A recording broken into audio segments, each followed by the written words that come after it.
Bom dia, senhoras e senhores. Hoje é 5 de janeiro de 2024. São 8 horas da manhã. E Bolsonaro, você pensou que ficaria livre dos crimes na pandemia? Pois vai ficando cada vez mais clara a razão pela qual Alexandre de Moraes e Gilmar Mendes fizeram tanta força para Lula nomear Paulo Gonet para a Procuradoria-Geral da República. Ele chega com missões bem específicas. Primeiro, vem sendo anunciado fartamente que ele vai comandar as investigações do 8 de janeiro pessoalmente, enquanto Augusto Aras colocou o subprocurador Carlos Frederico dos Santos para engavetar o 8 de janeiro, o Gonet assumiu para ele mesmo a coordenação das investigações. E agora o Gilmar, em uma clara tabelinha com o Procurador-Geral da República, envia o relatório final da CPI da pandemia, que acabou não dando em nada porque o Augusto Aras, Procurador-Geral da República, engavetou descaradamente. Ao determinar a análise pelo PGR do relatório final da pandemia, o ministro do STF relembrou a Gonet que já declarou invalidade absoluta do primeiro parecer do Ministério Público Federal que poupou o presidente. Jair Bolsonaro entrou o ano com mais um problemão no STF. Pouco antes do recesso, o ministro Gilmar Mendes mandou a PGR reavaliar as omissões do ex-presidente durante a pandemia da Covid-19 e dizer se o capitão deve ser investigado.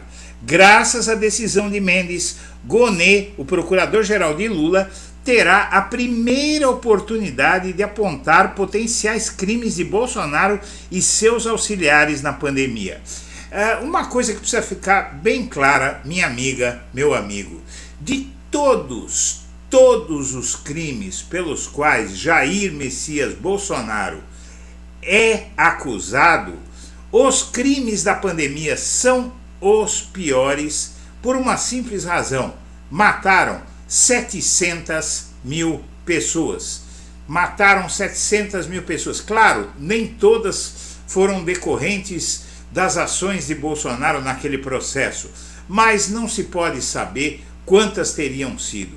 Para que se tenha uma ideia, o Brasil tem 3% da população mundial e teve 13% das mortes na pandemia. Se decidir investigar Bolsonaro, Gonet seguirá caminho diferente do adotado pela gestão de Augusto Aras, seu antecessor no cargo. O caso envolve o ministro da Saúde e atual deputado federal Eduardo Pazuello e outros bolsonaristas. Ao determinar a análise da PGR, Mendes lembra a Gonet que já declarou invalidade absoluta do primeiro parecer do MPF que poupou Bolsonaro da investigação. E o padre Júlio vê revertida a ação, a conspiração contra ele, alvo de uma CPI infame que tentou ligá-lo, inclusive ao tráfico de drogas, à corrupção. O padre Júlio Lancelotti aguarda uma homenagem a si mesmo na Câmara de São Paulo.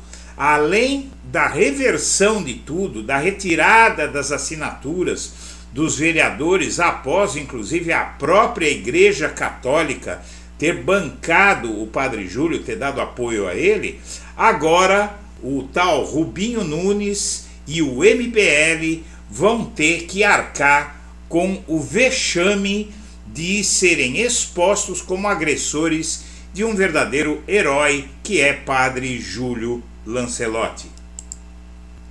Brasília terá efetivo de peso na segurança para ato pela democracia. 2.000 PMs e 250 agentes da Força Nacional protegerão a capital na segunda-feira, quando haverá cerimônia para lembrar os ataques golpistas. Para que você tenha uma ideia, se no dia 8 de janeiro houvesse esse efetivo de prontidão em Brasília, não teria havido nada do que aconteceu. Era só colocar um efetivo como esse que vai estar lá na próxima segunda-feira, esperando qualquer gracinha do bolsonarismo. Invasão do Senado no 8 de janeiro teve ligação apressada para autoridades e voz de prisão no plenário.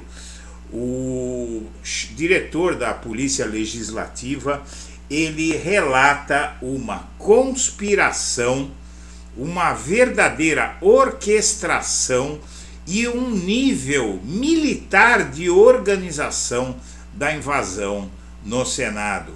Deixa claro o testemunho que ele dá nessa reportagem de que, na verdade, havia um plano muito bem urdido, muito bem preparado, e não é algo que foi feito sem gente de cima por trás. E tudo isso começa a vir à tona neste mês. Prepare o coração. Oposição no Congresso tentou anistiar os patriotas.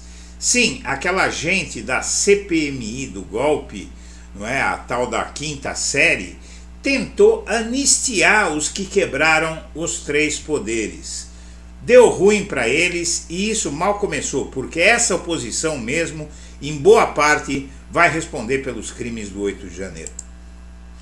E o ministro da Defesa e o cuidado com os constrangimentos dos militares no 8 de janeiro.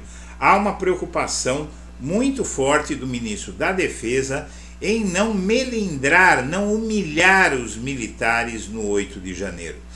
Tudo vai ser voltado e concentrado nos invasores do Congresso e, muito provavelmente, os militares não vão ser nem mencionados como parte nesse processo nefasto que ocorreu há praticamente um ano atrás. Apoio de Bolsonaro é deixa para Marta e mina adesão de Tebet a Nunes. A Simone Tebet e a Marta Suplicy estão no mesmo partido que Ricardo Nunes, o prefeito de São Paulo. A Marta, inclusive, como membro do MDB, é secretária de Relações Internacionais da Prefeitura de São Paulo. E a Simone Tebet, que hoje está no governo Lula, também é do MDB e foi candidata a presidente e é um nome, é uma expoente do partido de Ricardo Nunes. Elas duas têm, com o apoio de Bolsonaro, todas as desculpas de que precisam para ficar bem longe da candidatura do nefasto prefeito de São Paulo. Do golpe ao PAC. A estratégia para pacificar militares sob Lula um ano após o 8/1. E, na verdade, essa matéria, ela revela que um retrato do presidente Lula, esse retrato que você está vendo, foi deixado sob a mesa dele e foi enviado aos militares para que eles se lembrem do que diz a Constituição sobre a obediência das 3 Forças Armadas ao presidente da República, que é o comandante em chefe dessas forças. Do fim da reeleição à PEC das drogas, Lira e Pacheco articulam para 2024 votações que contrariam o governo e o STF. Esses dois senhores aí não vão perder tempo em tentarem influir na sucessão deles mesmos para comandarem as 2 casas do Congresso. E para isso eles vão ter que entregar doces à maioria de direita do Congresso, à maioria conservadora e ao fanatismo religioso, inclusive, no Congresso Nacional. É uma tragédia. E por fim, ódio, oração e golpe. Como funcionava o acampamento bolsonaristas nos QGs do Exército pelo país todo e sobretudo em Brasília. O acampamento bolsonarista no QG deu vida ao 8/1, QG do Exército em Brasília, com pedido diário por golpe, incitação à violência, planejamento de bomba, ódio e orações. Veja, isso aqui combina com religião, com fé, com amor cristão? Não, não é? mas por incrível que pareça, essa gente acredita que sim. O acampamento bolsonarista que deu vida ao 8 de janeiro em frente ao quartel-general do Exército de Brasília colocou nas páginas de história do país 71 dias de atividades que envolveram ódio, orações e planejamento de um golpe de Estado. E entre 30 de outubro de 2022, data em que Lula foi eleito presidente, e 9 de janeiro de 2023, quando 1.927 pessoas foram conduzidas do QG até a Academia Nacional da Polícia Federal, o acampamento mesclou momentos de orações com planos de atentado terrorista à bomba, idosos servindo café com militares da reserva, ensinando táticas de guerrilha. O acampamento reuniu principalmente empresários, autônomos, aposentados, grupos armamentistas e militares reformados, sendo a maior parte deles brancos e de alto poder aquisitivo. Precisa falar mais alguma coisa? Não, não é? Felizmente, esses psicopatas foram contidos, mas não estão mortos. É sempre bom lembrar. Senhoras e senhores, eu agradeço a atenção e deixo o meu melhor abraço para todo mundo. Olá, eu sou Eduardo Guimarães e este é o Blog da Cidadania. E foi graças a você que o Blog da Cidadania chegou a 500 mil de inscritos. Mas a luta continua. Vamos levar a tantos quantos possamos os fatos como eles são e a verdade como ela é. Por isso, inscreva-se no canal, acione o sininho das notificações e deixe o seu like.